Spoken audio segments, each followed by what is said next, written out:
Welcome back, listeners, to another episode of Matt Goes to the Movies. Thanks for joining me today.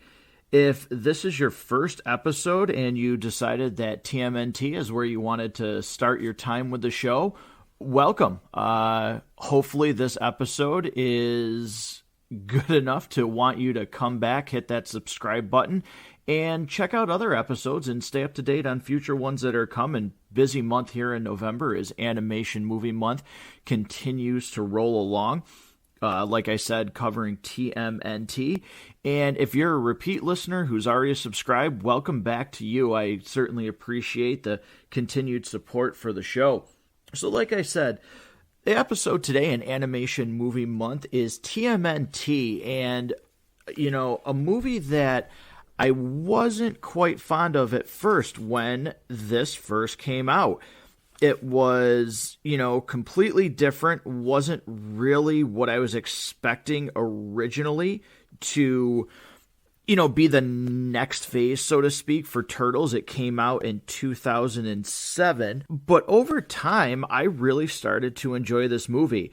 With that being said, this movie, if you have never seen it, is actually on HBO Max. So, you know, if you've never checked this out and maybe this episode makes you want to see this movie and you have an HBO Max subscription, head on over there and check this one out. And, you know, right now is where I'm going to just very quickly, spoiler-free, talk about what this movie is about.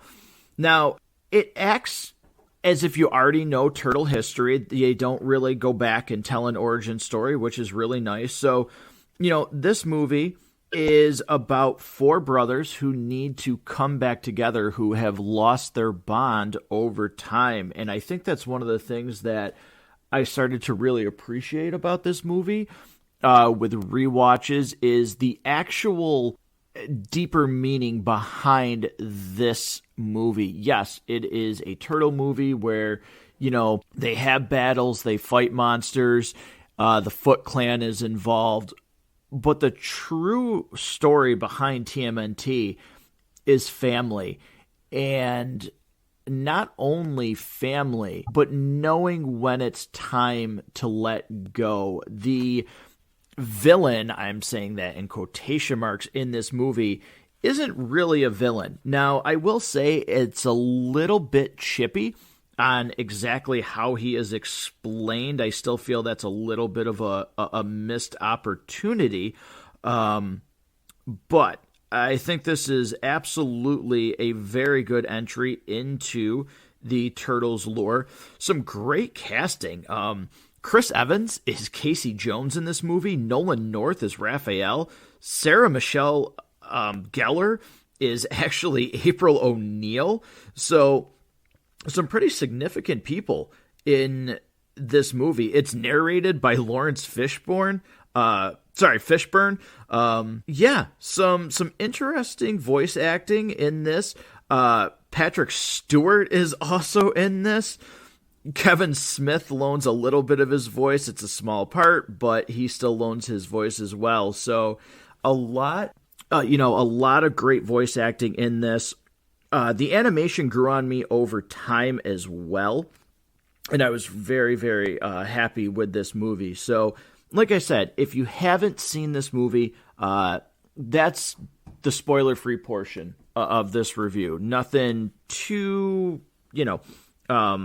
nothing given away there in that little time frame. But what we're going to do now is we're going to move over to the first segment of this show, and that's the watch rating. So here at Matt Goes to the Movies, watch rating is rated on 3 scales. So it is high.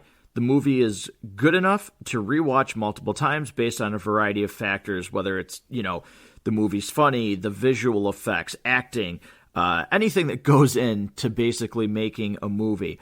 The next rating is medium. Movie has a few redeeming qualities that pull you back in for a rewatch. And low. Terrible. Movie does not have any reason to be rewatched. Now, I'm actually going with high in this one because, like I said, a movie that once you dig deep is about family, about choices, coming back together, understanding your value, your worth, not comparing yourself, putting yourself on too high of a pedestal. There's also wanting to right your wrongs. If you've ever done something where, maybe you want forgiveness or whatever it is you're looking for, there's, themes of redemption in this. And I think when you go back and you really start to dig deep and look at all of, the fundamental aspects of this movie and what it represents, there is some really, really good lessons to be taken from this movie. So for me, the watch rating on this is high. So moving on, we're going to go to segment number 2, and that is called Popcorn Time. Now, what that does here at Matt Goes to the Movies is it's a breakdown summary of the movie, your main characters, your themes, some of the ones that I've already mentioned, relatable messages maybe in your own life, along with your favorite parts of the movie, least favorite parts, characters, basically just how you really feel about this movie, recapping what it's all about, and spoilers galore in this segment. So, like I said, a little bit of a recap. TMNT came out in 2007. It was really not off the heels, but, Teenage Mutant Ninja Turtles 3 came out. Wasn't really what fans wanted. I can find value in that movie. For me, it's really just a throwaway. I can throw it on once in a while and get some enjoyment out of it. But, I don't think it's what fans were, really, really looking for in terms of what they wanted from a Turtles movie. So, with TMNT, they decide to go from live action and they go to a CGI Turtles series, which I actually thought was really good. And this movie has seen the Turtles broken up. They are no longer really a group. Raphael is a vigilante now. Leonardo is out finding ways to become a better leader. And Donatello and Michelangelo are really just kind of left behind. They're there with Splinter to kind of hold down the fort, so to speak. They go to kids' birthday parties and do things there. They, like I said, just hold down the fort. And April O'Neil is also in this movie where she goes to find Leonardo to bring him back. But the main crux of this movie, and again, the Turtles are separated. That's a huge part of this movie. But the reason why they get back together is because there is an enemy, and again, I'm going to say that sparingly here, where 3,000 years ago, he was able to, the enemy called Yeltal was able to open up a portal to a parallel universe, and it grants him and his siblings immortality, but they are turned to stone.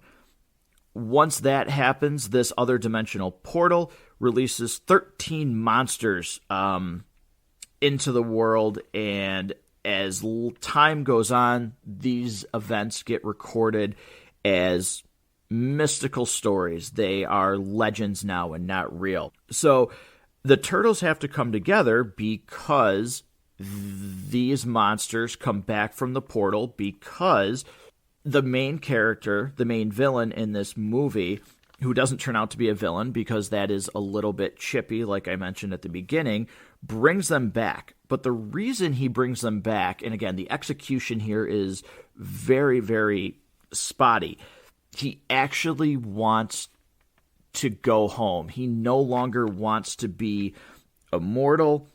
He wants to finally set him and his generals to rest, which they do not want. They end up being true villains. They want to take over New York City.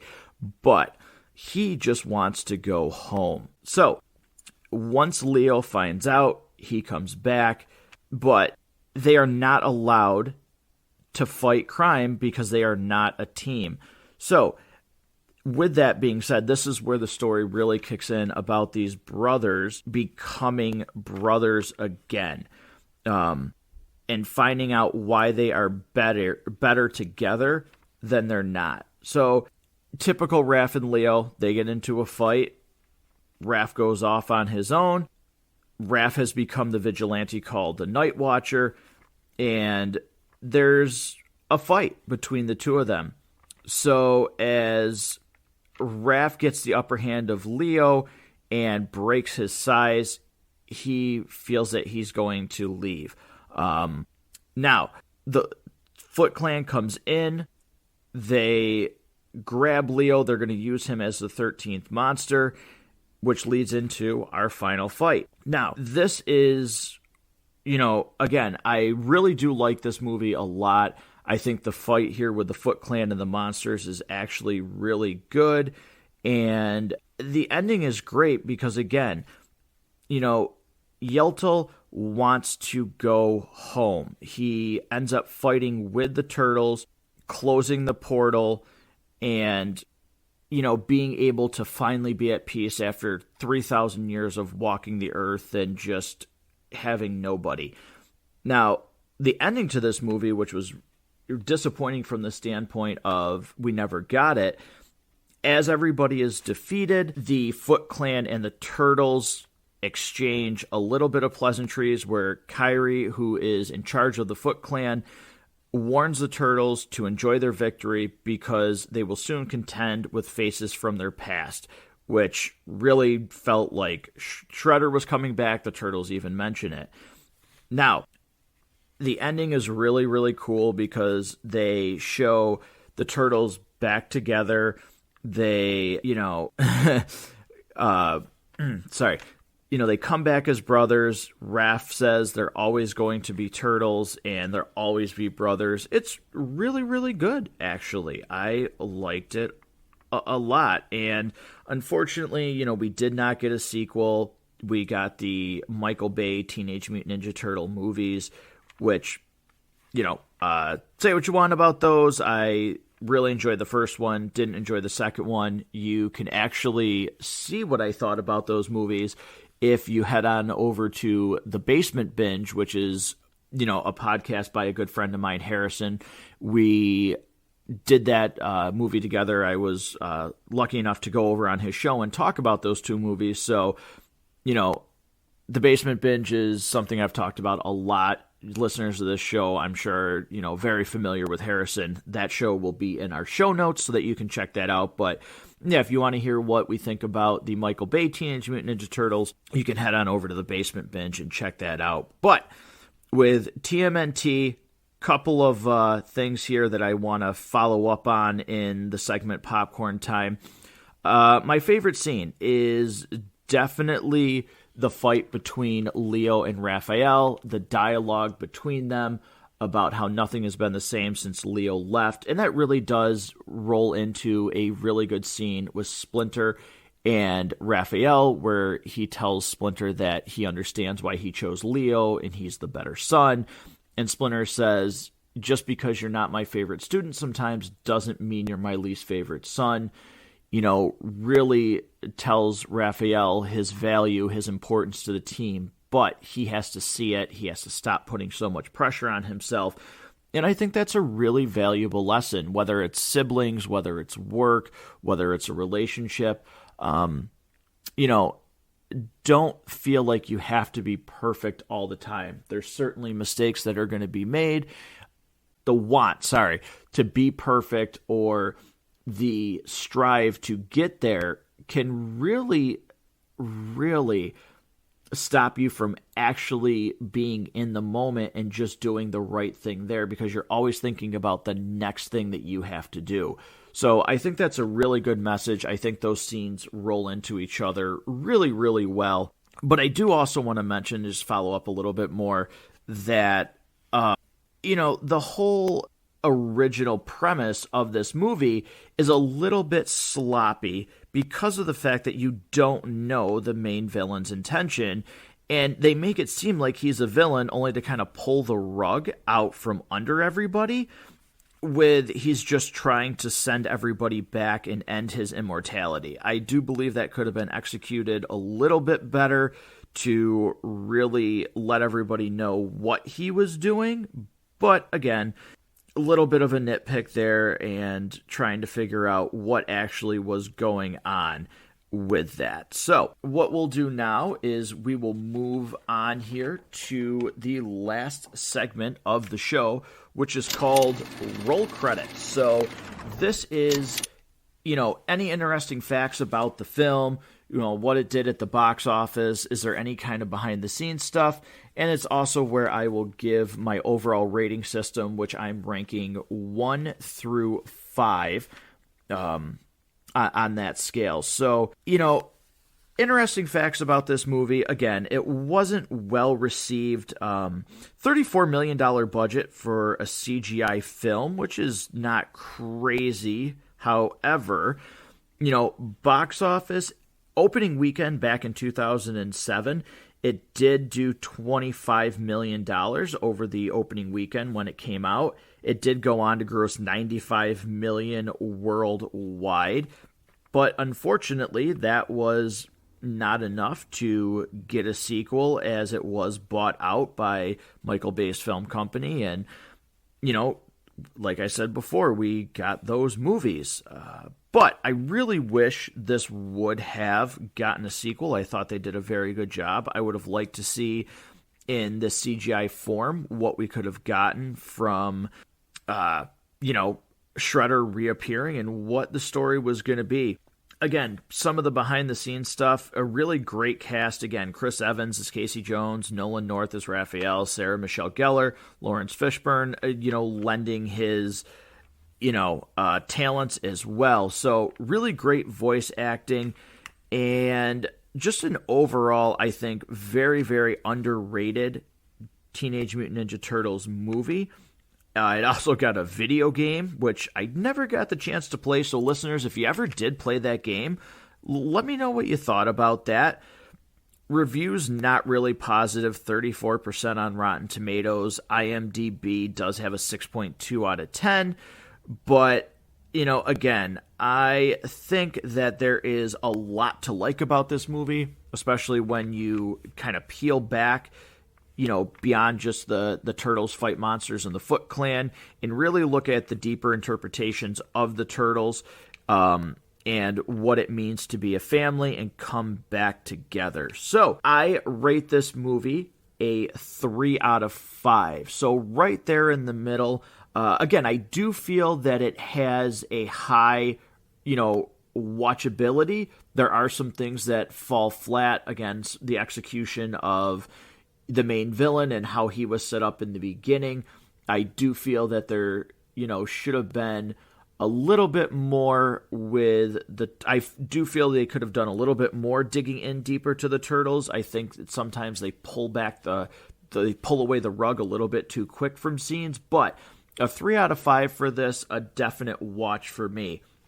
So, with that being said, we're going to start closing up the episode here, but I do want to take a moment here, again, if this was your first episode here at Matt Goes to the Movies, thank you so much for tuning in. If you're a returning listener, again, the continued support is really, really appreciated. Subscribe, get updates on new episodes, hit us up on the social media pages, Facebook, Instagram, TikTok. There's a Facebook group page now along with the actual Facebook site for Matt Goes to the Movies. I have an official website now created by Podpage for Matt Goes to the Movies where you can sign up, right through email. And speaking of signing up through email, at Matt Goes to the Movies, I am giving away 6 free movies. That's right, 6 free movies, all by digital code, which I'll send to you in email. And the way that you can pick one of 6 movies that you would want is head on over to Podpage, type in Matt Goes to the Movies. Right there on the main page, you can subscribe through email. Go ahead, subscribe through email, get up-to-date information and downloads automatically on all the newest episodes. Once you are subscribed for email, I will pick a random winner. What I'm going to do is I will be drawing the winner here on Tuesday the 23rd, and you can pick one of 6 free copies. Now, the movies that you'll be able to choose from are Scott Pilgrim vs. the World, Snake Eyes G.I. Joe Origins, Tenet, Howard the Duck, Venom, and Alita Battle Angel. So again, head on over to podpage.com, look up Matt Goes to the Movies, or if you're on the social media pages, Facebook, Instagram, TikTok, links are always in the descriptions. It'll be in the description for this video to head on over to the website, sign up through email. Once that happens, you'll be entered to win. And on the 23rd of this month, I will pick a winner and send you your digital code based on the movie that you'd like to pick. Once again, listeners, thank you so much for listening. Till next time.